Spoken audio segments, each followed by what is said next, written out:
Folks, welcome back. I think this is a different background. Yeah, anyways.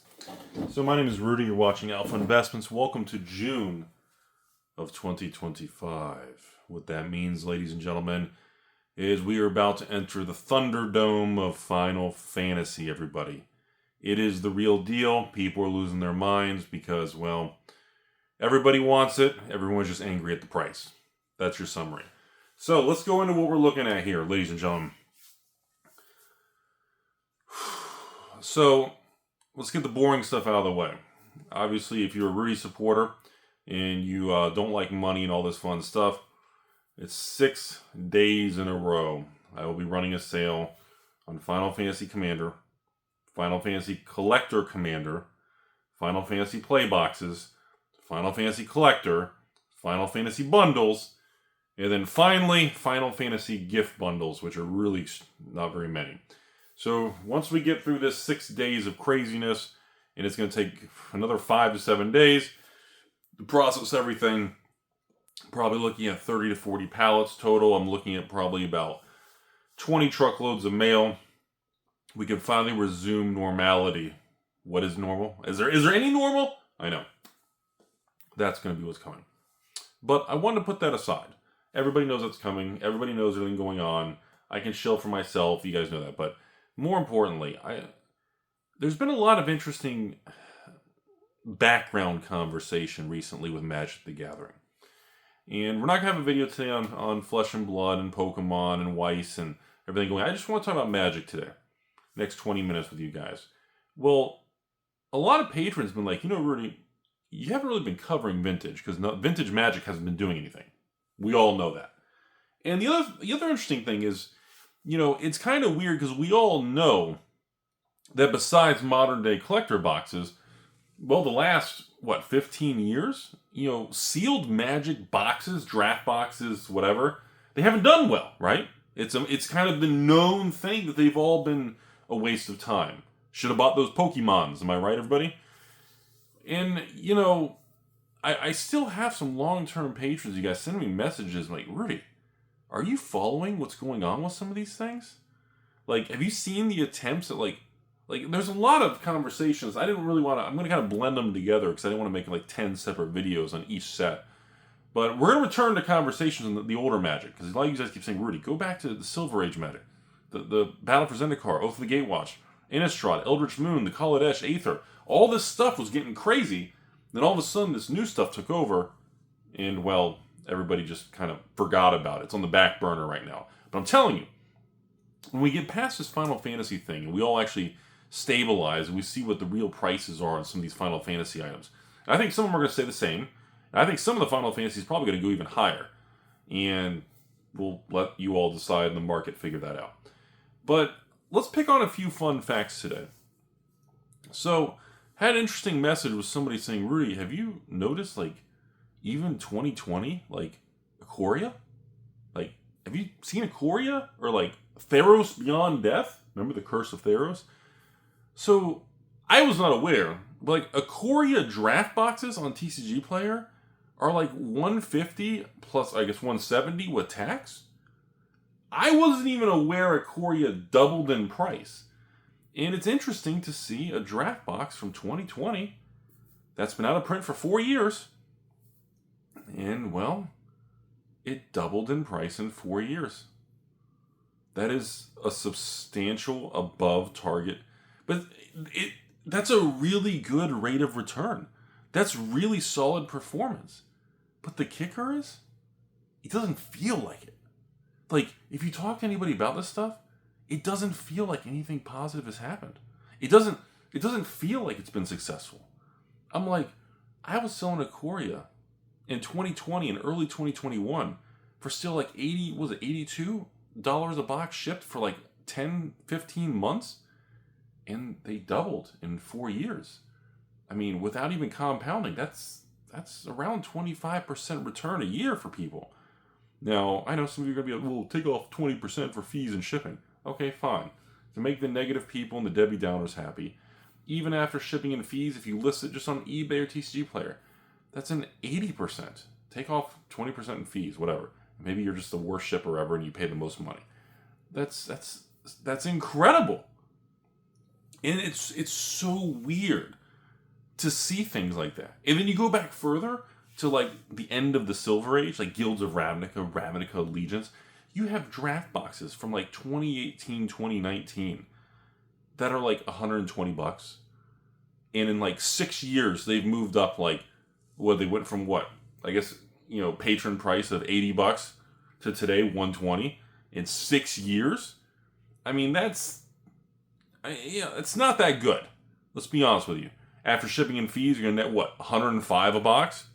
So what is that, 3% a year? I mean, it's fascinating how some of these sets did not do well long term. And the market's turned on it. And then, other of you guys are blowing me up and saying, Rudy, I know you were a big fan of Ravnica Remastered collector boxes. I remember that. That was the first set at the bottom of the bear market that you yelled on camera everybody should buy. And have you seen what happened to Ravnica Remastered collectors? Another video. I am aware of what's going on. I know they just skyrocketed to $450 collectors. Their all-time high. I don't know if there's an attempted buyout, but we'll come back to that in a different video. Because that takes a little bit more backstory and lore, because that has a really wild timing because of the market bottom. But,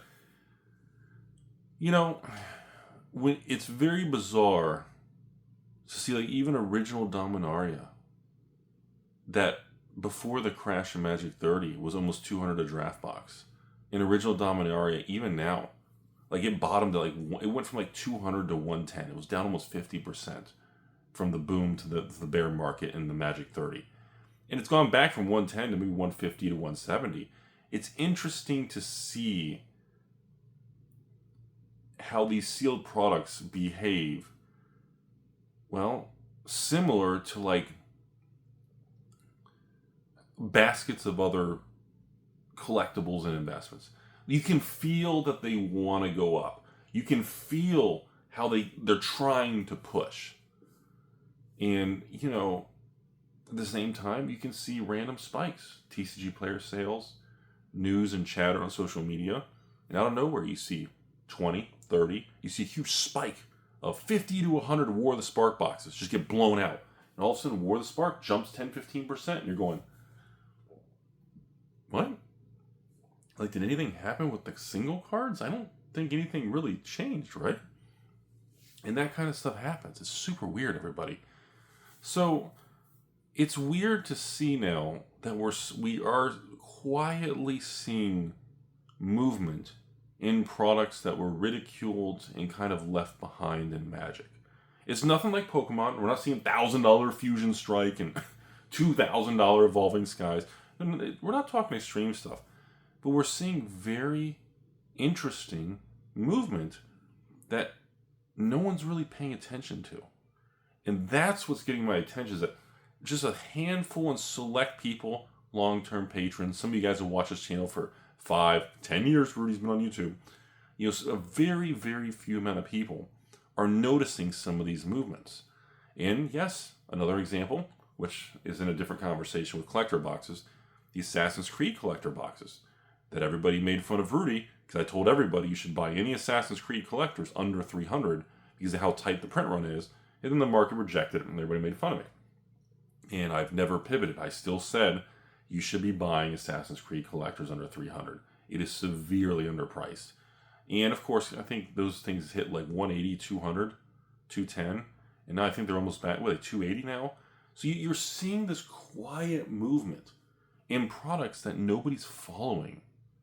And that is the most bizarre thing ever. Because I never would have expected Theros Beyond Death to be like, oh, that's not $99. It jumped 20, 30%. It's like $130 a box now? Are there even 40, 30, 40 boxes available? So if I just bought 10 cases, the whole market would, you start to kind of go, some of these things are getting a little wonky. And then, of course, the Ikoria situation. I had no idea Ikoria was hitting all-time highs. I mean, it came back from the bear market lows to the previous highs, and it's hitting new all-time highs.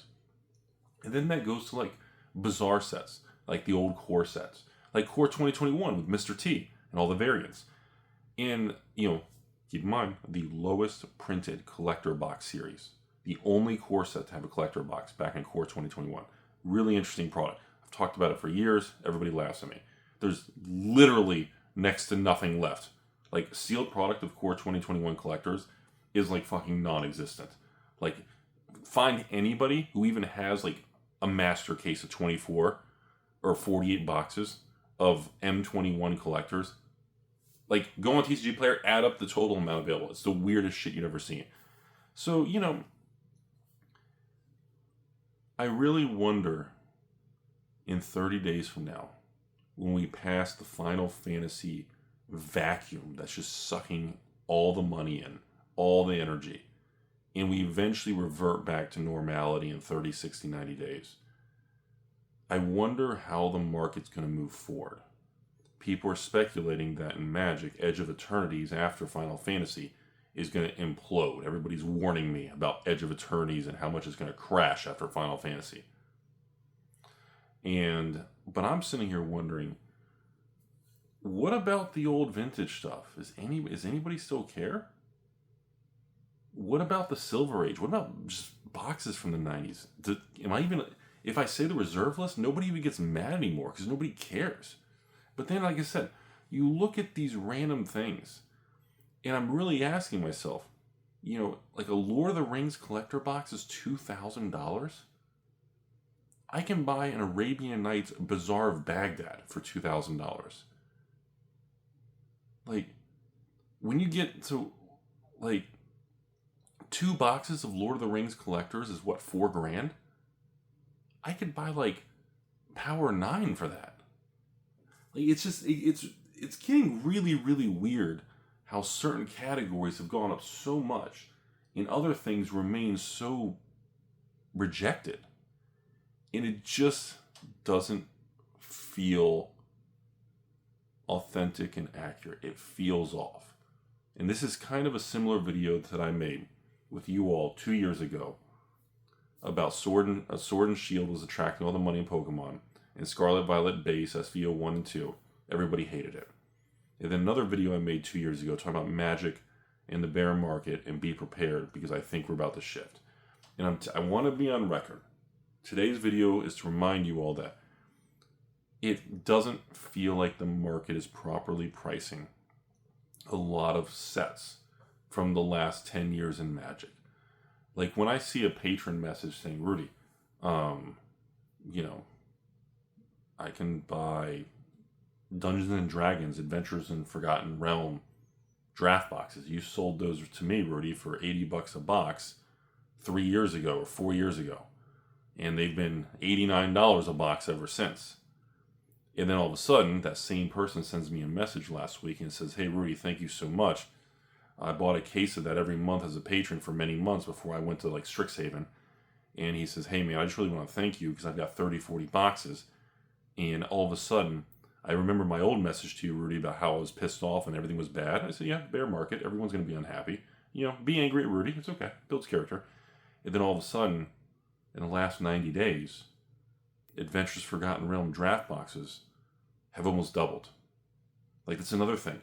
Like, out of nowhere, these $80 AFR draft I sold that were on the internet for $90 for the longest time and laughed at are now like $120, $130, $140, $150.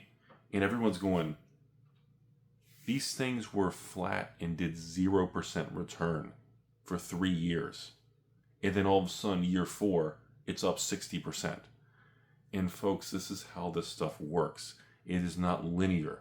It works in ways that makes you want to rip your hair out and end up with losing your hair like Rudy. These markets work in ways that are designed to make you question your sanity. These markets are designed to make you feel like you're wrong. And then social media, because social media is monetized, and the internet and clickbait and anger is what gets the clicks to make money. You have to remember, YouTubers and social media influencers want to make the negative headlines about why it failed, what happened, why did all this fail. Like, you'll see, I'll put a title on this video why all of my Magic investments failed, or why Rudy lost millions and failed Magic. I'll put a stupid headline on this video just so people can use it as clickbait and use that as good. Hopefully Rudy's finally bankrupt or something. I don't know. But it's fascinating because the markets will always test you, and you have to be very, very careful to not look for a second opinion on social media many times, because it'll lead you on a bad path. And these markets can give you painful situations. Lord of the Rings holiday boxes. Those were painful, toxic products for years. Well, not years, for a year. And then because of that, they became the best performing sealed product in modern Magic history. Now, I don't know what's going to happen next. I haven't been able to get a good vibe on it compared to the past on certain things. But it definitely feels like once we get through this extreme vacuum of Final Fantasy, I have a feeling that the flow of money is going to move to some different categories. That's all. And I want you all to be aware of that. I really do. And I think we're in for some really... A lot of people are negative, and a lot of people think we're about to enter all kinds of crashes, 2008, no one's going to buy cardboard, it's over. The same old bullshit on the internet. But I actually, contrarian Rudy, I just want to let you all know, I actually think over the next 6 to 12 to 18 months, we're going to continue to see very surprising movements on products that we thought were dead. We're going to see a lot of upticks in collector boxes, because that's the hot thing. But I think some of the bigger surprises are going to come from draft and play boxes of sets that we're not expecting. And I'm sorry, folks, no matter how much people want to make fun of me, I don't see 10, 15-year-old Magic boxes from pre-2020. I'm sorry, but Guilds of Ravnica and Ravnica Allegiance, everybody's picking on those. I do not see a Guilds of Ravnica booster box with shock lands in an honestly really good set from 2018 in 10 years, in 2028, from 10 years from release. I don't think those boxes are going to be $100 box. I just don't believe it. I'm sorry, but as products age, the cards and the disparity of sealed and singles, everything really diverges. I do not believe we are going to see even some flat product, which we'll get into the Silver Age stuff before then all, but even more Bronze Era of like Almond Kitty Cat and Hour of Devastation. These boxes, when they get 10, 15, 20 years old, they are not going to be $100-$200 boxes. The market is not pricing in a future for this. The market right now just isn't doing anything because there's no activity. No one's paying attention. In market cycles, every time we swing, the magnifying glass gets moved and all the focus goes to a new category. And when we pivot, I'm not sure if it's going to be older Magic, vintage Magic, Bronze Era of the 2010s to the 2019. I don't know if it's going to be Silver Age from the early 2000s. I can't tell yet, but I do know there is, and I made this video about Pokemon a few months ago. I made it a year ago. I made it 2 years ago with Pokemon. I warned everybody. I said, there are times that I see signs with higher net worth people or really high net worth patrons, and all of a sudden I see people doing things. Hang on.